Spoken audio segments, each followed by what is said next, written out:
On the last episode of the Wizards Roundtable, we were talking about how long you should let your ads run. On one hand, you don't want to leave them on so long that they become stale. On the other hand, you don't want to take them off so quickly that people miss the message.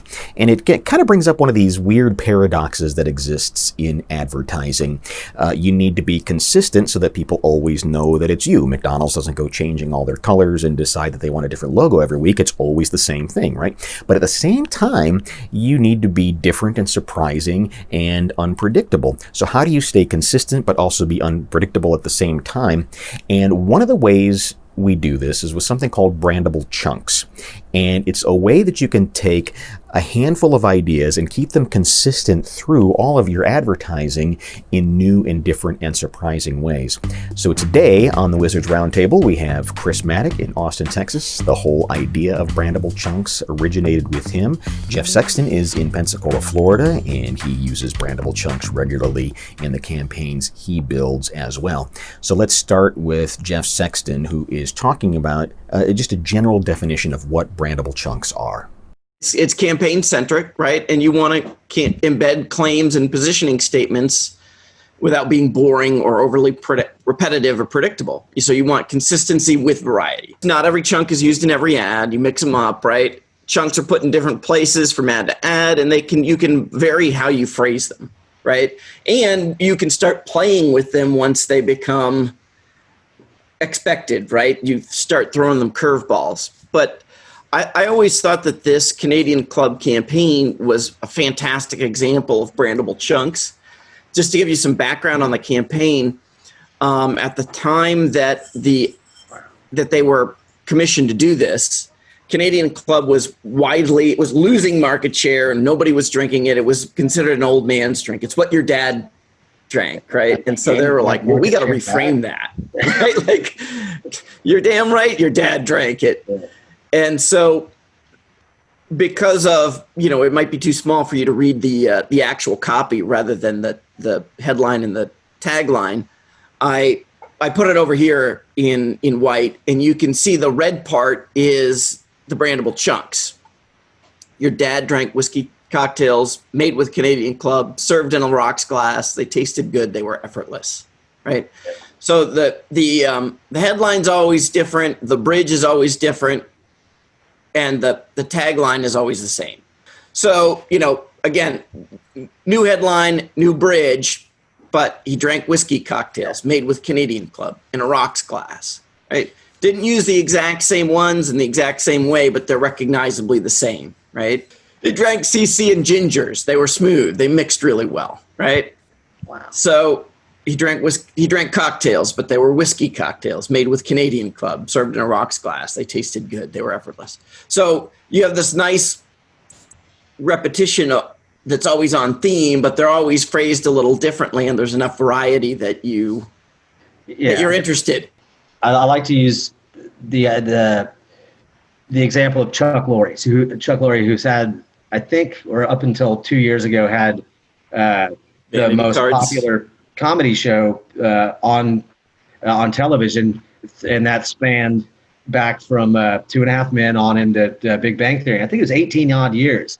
And if you think he does something remarkable with his shows, he makes you care about his characters in 22 minutes a week.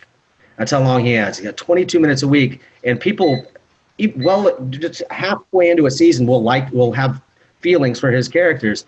And it's because of how he caricatures them, and he dresses them, and he does so with Brandable Chunks. So if you think of Charlie Sheen's character on 2.5 Men, he wears the bowling shirt, and then Sheldon with the Brad Pitt style long shirt, short shirt over that.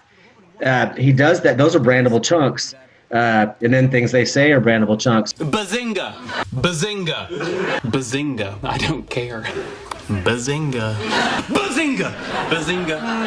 So it's that character. When you do it in an ad, you're caricaturing your ad to some degree. You're giving it blown up elements than what is possibly natural speak or whatever else, so that those things are highlighted and felt. And if they're brand important elements, that's really important.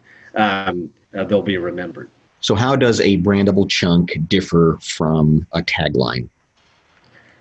I would say its position and thus in the way that it's used, its effectiveness. So taglines come at the end of an ad and they sum up something, and they're great for a while, and they're good at reaching that point of normalcy of expectation.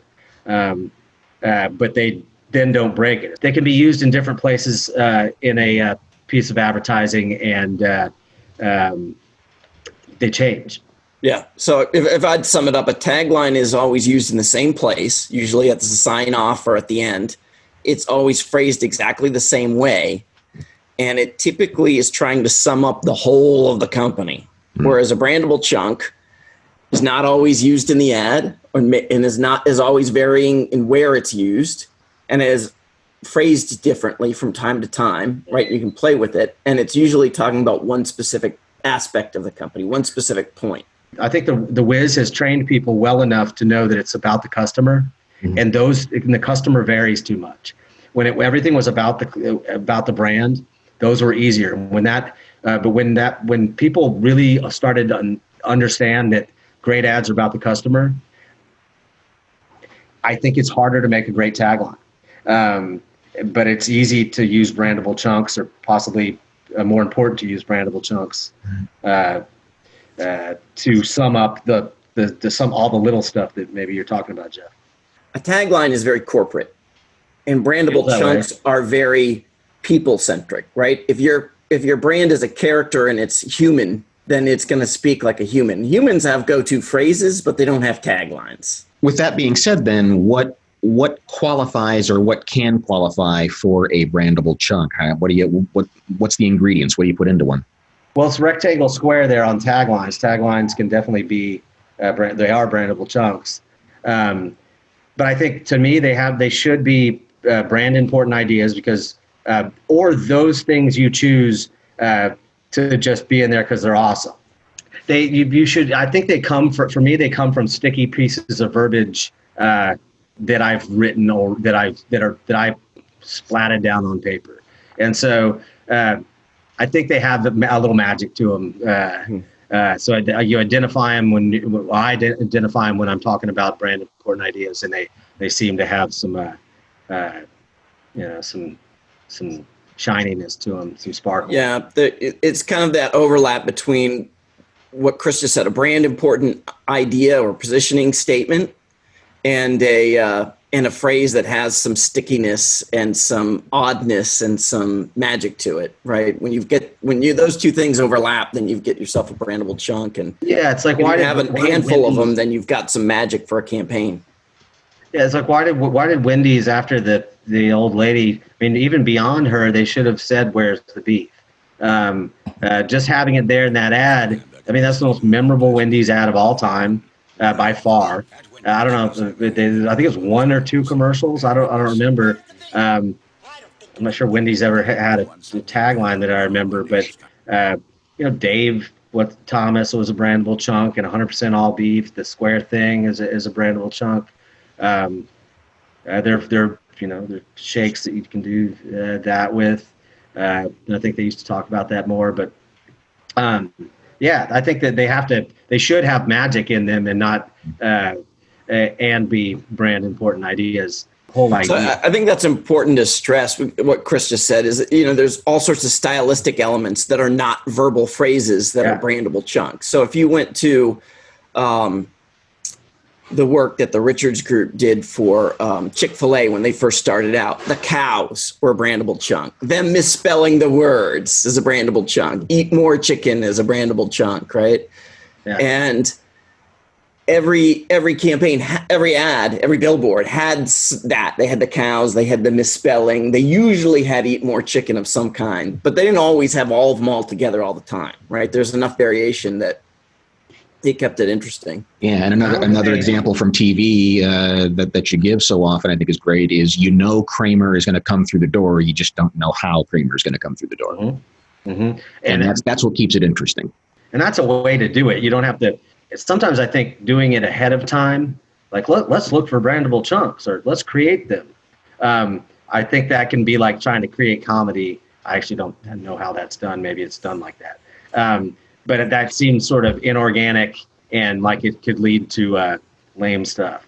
Well, that's an interesting point, and it's almost exactly what my next question was, but I think you framed it a little better, is at what point do you decide something is a brandable chunk?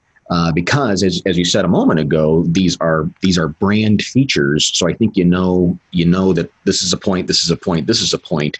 But when do you know something might be a brandable chunk? Well, I mean, I think that there is kind of a balance between planning it out and the organic. It's a brandable chunk when you get on the one hand, the thing that you can't really plan is something that you put down on paper and you're like, oh, that's sticky. Yeah, that's the magic to it. Yeah. But you plan the subject matter. And then, so when you have that overlap between it's brand important and it's a sticky phrase, that becomes a brandable chunk. But your list can change, right? You can throw something out there that you would think was a throwaway phrase, and somehow it latches into the public imagination. Yeah. And you get feedback on it. It's like, oh, okay, well, we're going to play with that some more. My definition of brandable chunks, I kind of have a brandable chunk for that. And it's that, yeah, they should be brand important ideas, but sometimes they just shouldn't. And I think you could have a lot of these if you're not trying to make money, and your idea is just to have a blast. And I know some people that are sort of in that game and still in business. But maybe if you should have one or two of these, just the crazy, funny thing that has no place, and that can certainly become, and then that really is maybe one of the more legitimate brandable chunks. Attitude and character are as much brand as otherwise brand or copy points, right? And so you're having some things that do nothing but express your attitude towards life or your overall viewpoint. May seem like it's irrelevant, but it's actually very, very relevant. And if it's entertaining too, then you got to have that. And so, having a couple of those as go-tos for ads is just gold if you have it. Jeff, you mentioned the Chick-fil-A and how, you know it's going to be a cow, the words are going to be spelled wrong. So there are both visual cues. There might be audio cues, a sound that's always in a TV ad or a sound that's always in a radio ad. I know when I produce things, I'm always kind of looking for those things that when it starts, it's them, but but you don't know what's necessarily coming next. So it can be a number of things, but these are just flags so that you know that it's the company. I mean, you've got to make some sort of distinctiveness about the company, and you say, okay, I know that's the guy. He always wears the black jeans and he always has a polo shirt on, but it's always going to be a little different. You want those things to be different from every other ad in your industry, right? And one of the more interesting ads from the last Super Bowl was the Tide Spot, where they would start an ad and you would know that it was a car ad, or that it was like and they did like 5 industries, and within a couple seconds they had so much of the cliches and then it would be like, nope, it's a Tide ad. Right. Yeah. And so you kind of want your brandable chunks to be different from anything that would be cliched for that category. Figure out the norm is both for your product category, medium, and all those things, and run like hell from that. And should you do that well enough, that's going to perk up mental ears, keep people with you, so that the sticky stuff will have something sticky itself to stick against. I think that if you don't have any, right, when we're talking beyond just the verbal, then you don't have a consistent theme for your campaign. You probably don't even have a campaign. And then at that point, what are you doing? You're not branding. You're not bonding. You're just throwing out crap on the air. So in some ways, if you're going to have a campaign that's going to be effective, you have to have some level of brandable chunks. I think where it becomes more effective is when you can bring a level of intentionality to it and an awareness of being aware of possible magic. Right. So there's the planning part that we talked about, but there's also that it grows organically. And sometimes you have to just be aware of what sticks and what actually works in the mind of the public. But understanding them and being intentional about it gives you a huge edge in the advertising game, in my opinion. So I hope that helps. I hope that gives you an idea of how you can keep your ads both consistent and surprising at the same time. It's an interesting balancing act that a lot of advertisers and a lot of businesses run into. If you have any questions, put them in the comments below, or you are more than welcome to send us an email. Email addresses are coming up right now.